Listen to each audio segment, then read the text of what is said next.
во нашето средношколско образование се карактеризираат со изворедно голем успех.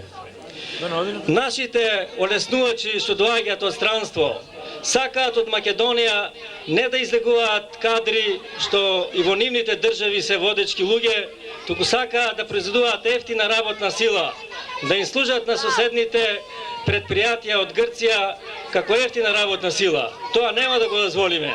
Ние ќе овозможиме едно стабилно стопанство, а нашите луѓе и понатаму да го искажуваат своето знание како што и досега го правеа. Од тие причини ние во Народно движење за Македонија имаме една концепција, една стратегија за вклучување на младите од образованието во управување на власта и во сите сегменти на власта. Денешната актуелна власт што прави? Целата моќ е сконцентрирана во неколку луѓе, имено председателот на општинскиот комитет, градоначалникот или неколку околу него. Без разлика дали има образование, какво образование. Тие по секоја цена, дали работното место е функционално или не, сакат да ги уфрлат нуните луѓе, да ги вработат, што е уставно задолжение, но прават поголема пропаст, бидејќи генерираат нефункционални работни места. Денеска, изложувајќи ја програмата за работа на Народното движење, имате една личност во изборната единица број 4 која е носител на листата. Тој човек, колку што јас знам, има сопруга од вашето село. Тој е господинот Јанко Бачев. Потекнува од соседно Костурино. Основното и средното образование го има завршено во Валандово. Идеална личност што ги поврзува овие простори за пратеник во македонскиот парламент. Затоа, да не должам многу, доаѓа денот 15 септември, денот кога народот е власт, кога народот е парламент, кога одлучува за своите луѓе. Не двоумете се, имате човек кој секојдневно ги следи, кој секојдневно ќе биде со вашите проблеми и најмногу ќе придонесе за вас. Заокружете го број 11, господин Јанко Бачев, носител на листа за кретеници во изборната единица број 4. Да живее Македонија!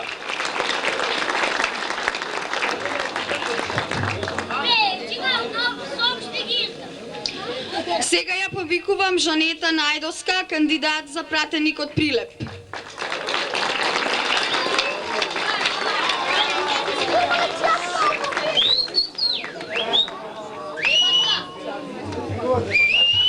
Добро вечер, драги македонци, добро вечер, жители на Куклиш. Накратко сакам да ви се представам, се викам Најдовска Жанета, жител сум на Прилеп, инаку моментално се наоѓам на кандидатската листа за избор на пратеници од изборната единица број 4, каде што носител на листата е господинот Јанко Бачев. Сакам да ви се извинам најпрвен вам и на соседното село Костурино, бидејќи требаше да пристигнеме порано, но како што знаете, владеачката партија, како што врши притисоци врз нашиот носител и кандидат за пратеник Јанко Бачев, истото го пренесува и врз нас пратениците и бевме бойкотирани, па не можевме да пристигнеме порано. Инаку, јас како кандидат за пратеник, исто и како млад човек и студент, ќе се залагам во браншата на образованието и за тоа да се воведе подобар и посовремен образовен систем за воведување на информатичката техника, а со вашата волја, знаење и желба и поддршка ве замолувам да ги дадеме нашите плодови во ова наша татковина и да нема потреба да ги изнесуваме надвор од неа, па плодовите да ги берат други. Тоа беше моето накратко изнесување и ве замолувам да ни ја дадете поддршката, апелирам да го оствариме заедно сето оно што досега другите само навидом го зборувале, а плодовите никаде не ги гледам. Догледај.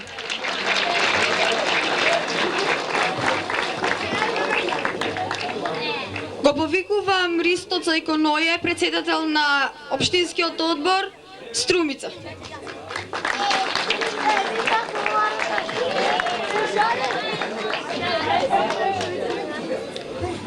Добро вечер, почитувани куклишани. Еве, моментално доаѓам јас лично од Струмица. Во градот Струмица, верувајте или не, нема ни едно државно знаме на Македонија. Зар тоа е државата на господинот Ѓорѓиевски? А денес е 8 септември, денот на државата, а Лупчо под чии знамења денес ке зборува? Денес во Западна Македонија во 10 часот радио Скопје јавува ни едно знаме не постои во овој регион. Се се знамењата на Република Албанија. Тоа е коалициониот партнер на Лупчо Ѓорѓиевски, Тачи и Џафери. Со тоа Лупчо докажува дека Македонија е на работ на поделбата, но овде решение нуди Народно движење за Македонија. Само да спомнам неколку зборови за Народно движење во општина Струмица. За овие неколку месеци во општина Струмица има формирано близу 20 местни одбори. Еден од најактивните е местниот одбор во село Куклиш, предводен од младината. За програмата на Народно движење за Македонија ќе зборува носителот на листата Јанко Бачев. Затоа ги повикувам сите куклишани на 15 септември да се изјаснат за бројот 11 за Јанко Бачев како носител на оваа листа. Со тоа ќе добием најмногу Куклиш, Костурино и целиот овој регион, бидејќи тој човек потекнува од овој крај. Затоа нешто повеќе слушате го него. Благодарам на вниманието.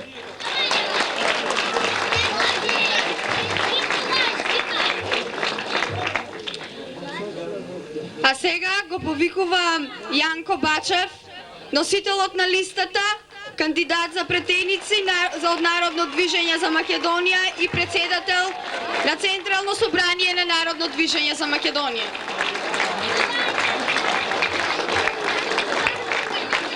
Дозволете ми најпрвин да ве поздравам сите присутни и да ви го честитам 8 септември, празникот, денот на независноста на државата.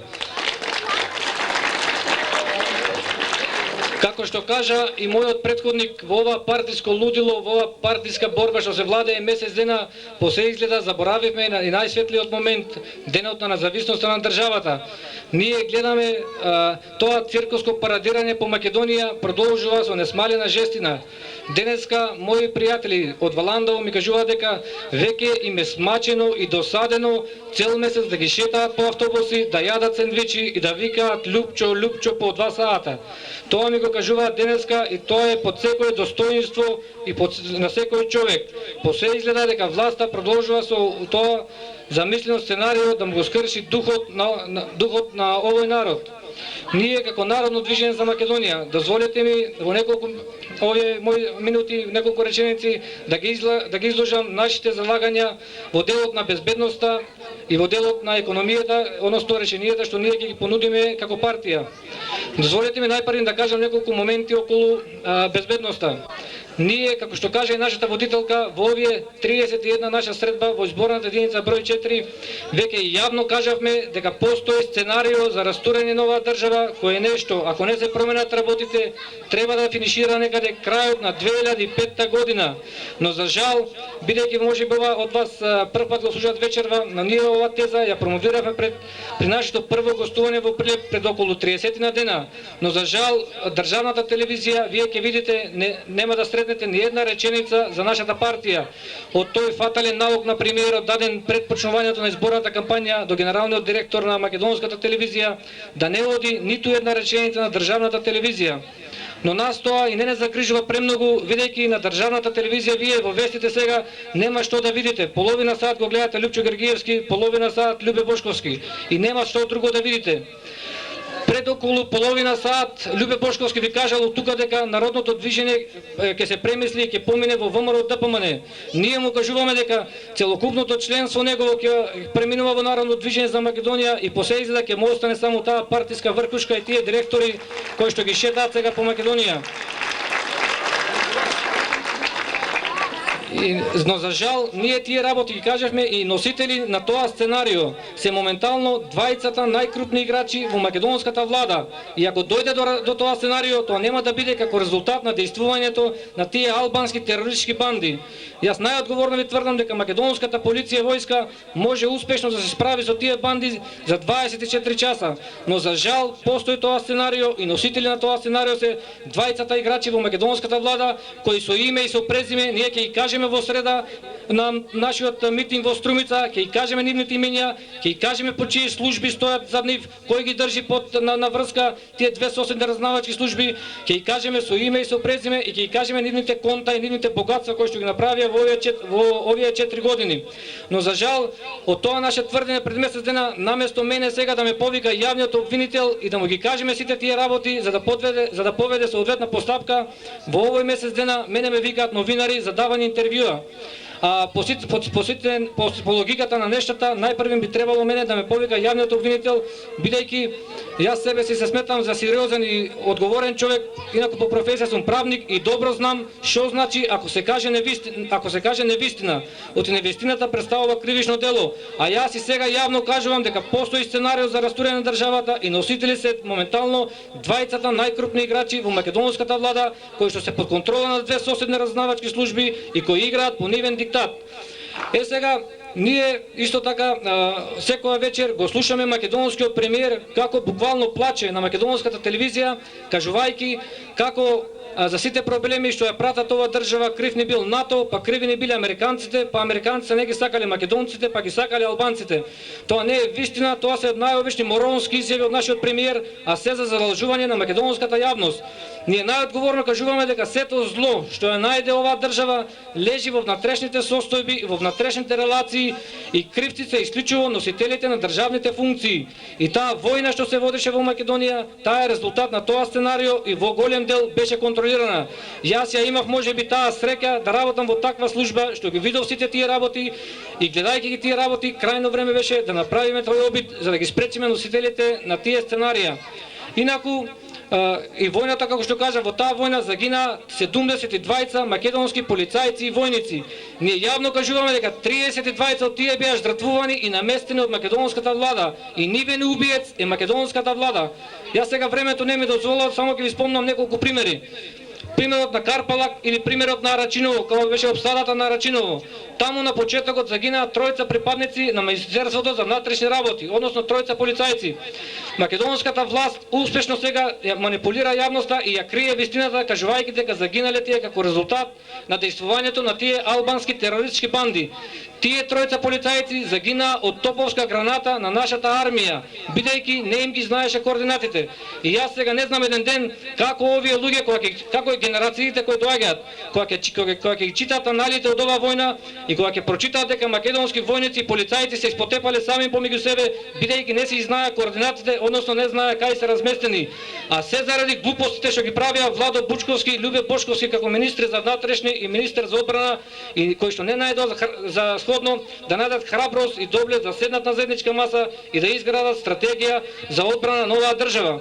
Или друг момент кој што ја повива таа теза на премиерот дека американците не ги сакале македонците, само да ви кажам дека војната која почна во јануари месец 2001 година, војната почна некаде во јануари месец. Нашиот председател Трајковски некаде 22-23 февруари беше викнат во Америка на консултации со американскиот председател Буш. На таа полутајна средба, односно извештајот што го гледавме ние во службата, бидејќи таква е законската процедура, сите тие посети на наши државници кои што одат во странство доставуваат извештаи до нашата служба.